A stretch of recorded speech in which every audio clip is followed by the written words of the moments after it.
L'année dernière, le Conseil constitutionnel, Conseil d'État aussi, ont demandé au gouvernement de renforcer ses distances d'épandage pour mieux protéger les riverains. 6 mois pour le faire, le délai arrive, 26 janvier.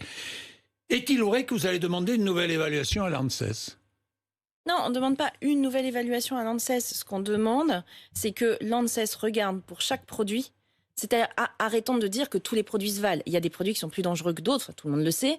Et donc, là, l'ANSES va regarder sur chaque produit s'il est dangereux ou pas, et auquel cas, on réévalue les distances. Est-ce que vous n'êtes pas en train de repousser encore une fois les décisions pour ne pas fâcher les agriculteurs avant la présidentielle ? Franchement, Non. Barbara Pompili, ça fait des années que ça dure. Vous-même, je me souviens, lorsque vous étiez à l'Assemblée nationale, je lis, depuis ce mois d'avril, 25 départements ont permis de revoir les distances d'épandage à 3 mètres pour les cultures basses et 5 mètres pour les cultures hautes.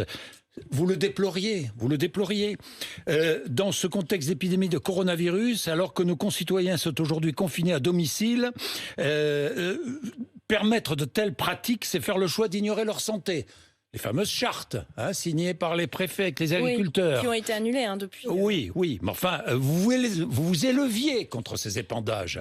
Vous êtes ministre, vous avez changé. Non, évidemment non. Ce que je veux, c'est que ce soit la science qui résolve ce problème, c'est-à-dire que l'ANSES nous dise, là c'est dangereux, et donc là il faut aller plus loin sur les zones d'épandage. Là, ça passe, et donc on laisse comme ça. Je crois que c'est le meilleur moyen de sortir par le haut de ça.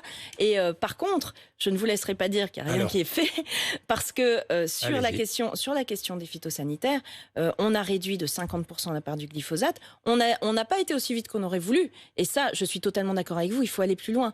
Mais je vous rappelle qu'on est sur un système qu'il faut complètement changer, un système productiviste, un système où on a incité les agriculteurs à utiliser des produits chimiques pour nourrir les Français.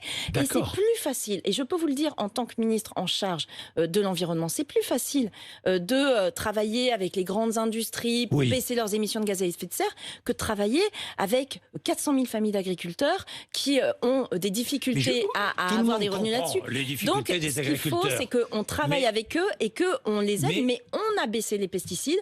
Moi, j'ai enfin fait adopter un pacte sur les abeilles qui fait que on ne peut plus pulvériser de pesticides au moment où les plantes sont en fleurs et où les abeilles vont dessus dans la journée. Maintenant, on doit faire ça le soir ou la nuit quand les abeilles ne sont pas là, etc. Donc, on a avancé là-dessus. Mais on n'avance pas aussi vite que je voudrais. Autant mieux informer les populations qui sont concernées. Évidemment. Oui, j'ai vu, ce sera quoi, une petite fiche A4 dans les mairies. C'est insuffisant quand même, non ? Non, il va y avoir des sites internet où on va pouvoir avoir les informations. On a déjà les informations. Avec les jours et les heures d'épandage ? Je ne sais plus jusqu'à quel niveau de détail on rentre, ça il faut voir avec Julien. Mais en tout cas, il y aura des informations là-dessus. Nos concitoyens ont le droit d'avoir toutes les informations possibles.